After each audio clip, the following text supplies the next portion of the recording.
முத்து மீனா கிட்ட, மீனா இங்க பாருடா, இப்பதான் அவங்க பாட்டி போன் பண்ணாங்க. போன்ல அவங்க பேசின வேகம் இருக்கே, எனக்கு ஒண்ணுமே புரியல முதல்ல. ஆனா அப்புறம் தான் விஷயம் மண்டையில ஏறிச்சு. சத்யாவுக்கும் ரேகாவுக்கும் உடனே கல்யாண ஏற்பாடெல்லாம் செய்யணும்னு சொல்றாங்க. மீனா அதுக்கு, என்னது பாட்டி போன் பண்ணாங்களா, திடீர்னு இப்ப என்ன அவசரம் கல்யாணத்துக்கு? அதுக்குள்ள என்ன நடந்துருச்சுன்னு சொன்னாங்களா? அதெல்லாம் என்கிட்ட சொல்லல மீனா. எனக்கும் அதை பத்தி கேட்க தோணல. ஏன்னா அந்த மனுஷன் சும்மா ஆட்டோ ஓட்டுற மாதிரி எகிர மாட்டாங்க.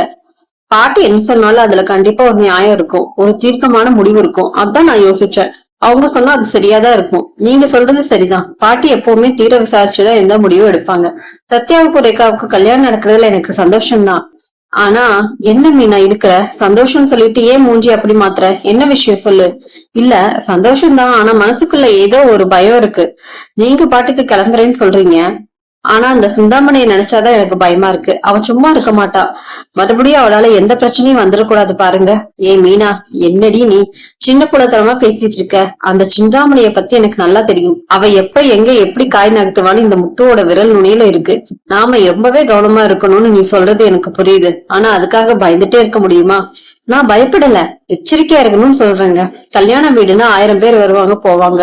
அந்த கூட்டத்துல அவ ஏதாச்சும் தில்லுமுள்ளு பண்ணி கல்யாணத்தை நிறுத்த பார்த்தா நம்ம குடும்பமானமே போயிடும். எந்த இடத்துலயும் சின்ன சொதப்பல் கூட இருக்க கூடாது. அதான் என் கவலை. ஏன் மீனா, உன் புருஷன் யாருன்னு உனக்கு இன்னும் முழுசா தெரியல. இந்த முத்து ஒரு காரியத்துல இறங்கிட்டா அதுல எந்த கொம்பனாலும் கை வைக்க முடியாது. இந்த முத்து களத்துல நின்னா அந்த சிந்தாமணி இல்ல, அவளுக்கு மேல இருக்கிறவங்க வந்தாலும் ஒண்ணும் பண்ண முடியாது. நீ எதை பத்தியும் கவலைப்படாம தைரியமா இரு. நான் இப்பவே கிளம்பி கல்யாண மண்டபம், சமையல், பத்திரிக்கைன்னு எல்லா ஏற்பாடுகளையும் நேர்ல நின்னு கவனிக்க போறேன். நீ வீட்டை பாத்துக்கோ, சரியா? சரிங்க. நீங்க இவ்வளவு தைரியமா சொல்லும் போது எனக்கு நம்பிக்கை இருக்கு. போயிட்டு வாங்க. ஆனா வண்டியை மெதுவா ஓட்டுங்க. சாப்பாட்டு நேரத்துக்கு கரெக்டா சாப்பிடுங்க. அதெல்லாம் நான் பாத்துக்கிறேன். நீ போய் மத்த வேலையை பாரு, நான் கிளம்புறேன்னு சொல்லிட்டு முத்து கிளம்பிடுறாங்க. விஜயா ஹால்ல உட்காந்து தனக்கு தானே பேசிக்கிறாங்க. இந்த வீட்டுக்கு யார் வந்தாலும் சரி, முதல்ல கேக்குற கேள்வி என்ன தெரியுமா? முத்து எங்க, மீனா எங்க? இந்த கதையாவே இருக்கு. எனக்கு இதை கேட்கும் போதெல்லாம் காதுக்குள்ள யாரோ ஈயத்த காய்ச்சி ஊத்துற மாதிரி இருக்கு. அவனுங்க என்னவோ இந்த உலகத்திலே தலைகீழ திருப்பின மாதிரி எல்லாரும் வந்து அவங்களே பாராட்டிட்டு போறாங்க. ஒரு காரோட்டவங்களுக்கும் பூ விக்கிறவங்களுக்கும் இந்த வீட்டுல என்ன இவ்வளவு பெரிய மரியாதை நினைக்கவே எரியுது. ஆனா என் மூத்த மக மனோஜ் எவ்வளவு லட்சணமா இருக்கான், நல்லா படிச்சிருக்கான், நாகரிகமா ட்ரெஸ் பண்றான். இப்ப எவ்வளவு பெரிய பிசினஸ் பண்றான், லட்சமா சம்பாதிக்க போறான். ஆனா இந்த வீட்டுல இருக்கிற ஒருத்தருக்காவது அவனோட அறிவை பாராட்டு பேச ஒரு நல்ல மனசு இருக்கா? அந்த அண்ணாமலைக்கும் சரி மத்தவங்களுக்கும் சரி கண்ணு அவுஞ்சு போச்சா? எல்லாம் இந்த முத்தோட சப்போர்ட் பண்ற கூட்டமா தெரியுதுங்க. என் புள்ள மனோஜ் மட்டும் பெரிய ஆளா வரட்டும், அப்புறம் இந்த வீட்டுல இருக்கிறவங்களுக்கு எல்லாம் ஒரு வழி பண்றேன் அப்படின்னு நினைச்சுக்கிறாங்க. மனோஜ் வீட்டுக்குள்ள வரான்.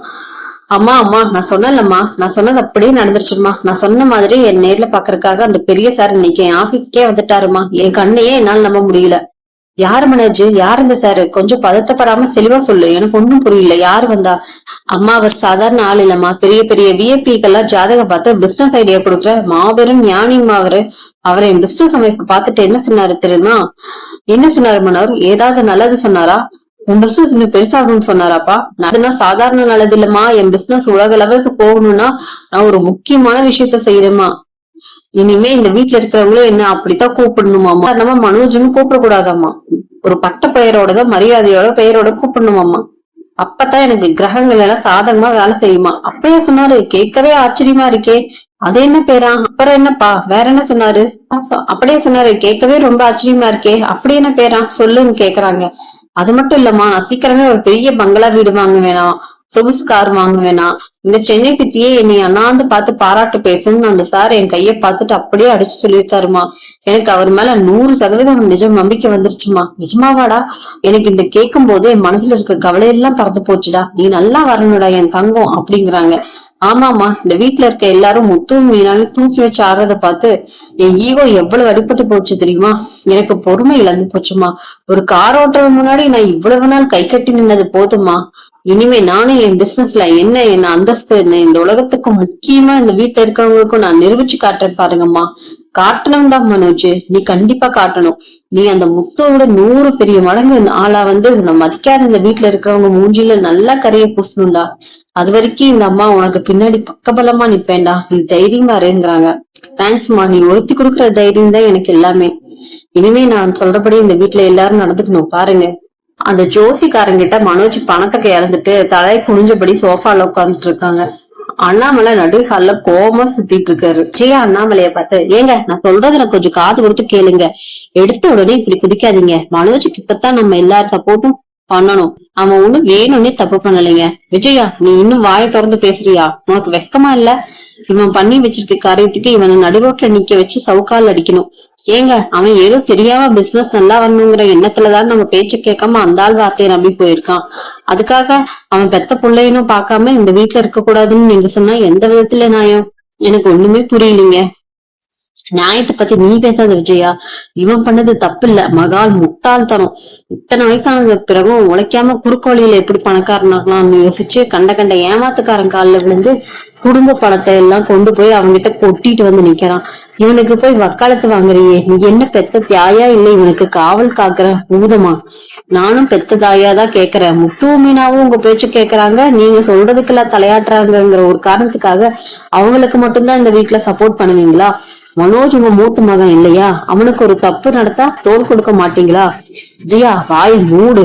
இனிமே ஒரு வார்த்தை மனோஜுக்கு ஆதரவா பேசின அப்புறம் நடக்கிறதே வேற. எப்ப பார்த்தாலும் மனோஜ்னு அவனுக்கு வக்காலத்து வாங்கிட்டு வந்துடாத. இவன் என் மகனா பிறந்தது நான் வெக்கப்படுறேன்டி. இவன் என் பேச்சை என்னைக்கு மதிச்சான்? இந்த குடும்பத்தோட கௌரவத்தை என்னைக்கு நினைச்சு பார்த்தான்? ஏங்க இன்னும் இப்படி பேசுறீங்க? பெத்த மகனை போய் இப்படி கேவலமா பேசுறீங்களே, இது உங்களுக்கே நல்லா இருக்கா? நான் ரொம்ப தெளிவாத்தான் பேசுறேன் விஜயா. இவ்வளவு நாள் மனோஜ் மட்டும்தான் அந்த வீட்டுல தகுதி இல்லாதவன், முட்டாள்னு நினைச்சேன். ஆனா அவனோட எல்லா தப்புக்கும் பின்னாடி இருந்து அவனுக்கு தீனி போட்டு அவனை ஆட்டி வைக்கிற நீயும் இந்த வீட்டுல இருக்க தகுதி இல்லாதவன் தான். என்னங்க அவனுக்காக ஒரு 4 வார்த்தை பேசினதுக்கு என்னையும் சேர்த்து இந்த வீட்டை விட்டு போக சொல்றீங்க? நான் இந்த வீட்டு மருமகளா வந்து எவ்வளவு வருஷம் ஆகுது, என்ன எப்படிங்க நீங்க போக சொல்லலாம்? ஆமாண்டி போகதான் சொல்றேன். உனக்கு முத்துவும் மீனாவும் ஆடுற ஆட்ட பிடிக்கலைன்னா நானும் முத்து மீனாவுக்கு தான் சப்போர்ட் பண்ணுவேன். ஏன்னா அவங்க விடிய காலையில இருந்து ராப்பாக்களை உழைக்கிறாங்க, கார் ஓட்டியும் பூ வித்து இந்த குடும்பத்தை காப்பாத்துறாங்க, என் வார்த்தையை வேதமா மதிச்சு நடக்கிறாங்க. குடும்ப கௌரவத்தை போதும் அவங்க ஏலம் போட்டது இல்ல. அப்ப நாங்க 2 பேரும் இந்த வீட்டுல தேவையில்லாம இருக்கோமா? நாங்க செஞ்சதெல்லாம் உங்களுக்கு தப்பா தெரியுதா? ஆமா, நீயும் மூத்த மகனும் என் பேச்சை என்னைக்கு மதிச்சீங்க.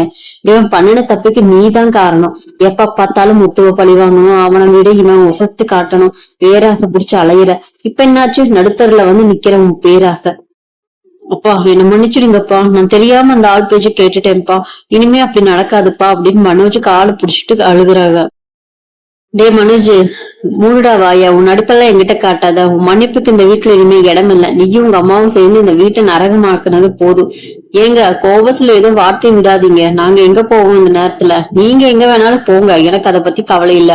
இப்பவே இந்த நிமிஷமே 2 பேரும் பெட்டியை கட்டிக்கிட்டு இந்த வீட்டை விட்டு வெளியேறுங்க. நான் சொன்னதுதான். என் வாழ்நாள் முழுவதும் இனிமே இந்த வீட்டு பக்கம் உங்க 2 பேரும் மூஞ்சியும் நான் பார்க்க கூடாது. நீர் இந்த வீட்டு வாசல்ல நின்னீங்க அப்புறம் நான் என்ன செய்வேன்னு எனக்கே தெரியாது. போங்க வெளியில அப்படின்னு துரத்துறாரு.